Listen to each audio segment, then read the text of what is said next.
रांगोळी काढताना खाली बसायला लागतं आणि त्यामुळे गुडघ्यांना व्यायाम होतो.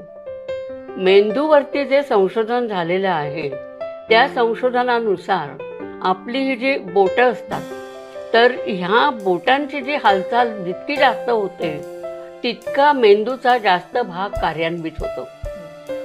मेंदूचा डावा भाग हा गणित आणि विज्ञान ह्या दोन गोष्टी त्याच्याकडे असतात आणि मेंदूच्या उजव्या भागाकडे वाङ्मय आणि कला या गोष्टी असतात. ज्या वेळेला तुम्ही रांगोळी काढत असता तेव्हा त्याच्यामध्ये सिमेट्री किंवा सममिती ज्याला आपण म्हणतो म्हणजे गणिती भाग असतो आणि त्याच्यात कलाही असते.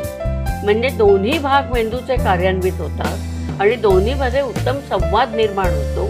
अगदी एका वाक्यात सांगायचं तर मेंदूची क्षमता वाढते. म्हणजे एका साध्या रांगोळी काढणं ह्या क्रियेमुळे आपल्याला शारीरिक फायदा होतोच, म्हणजे मेंदू सतर्क होतो, गुडघ्यांना व्यायाम होतो, विज्ञान डेफिनेटली त्याच्यामध्ये आहे आणि त्याच्यामुळे रांगोळी काढल्यामुळे हा फायदा होऊ शकतो.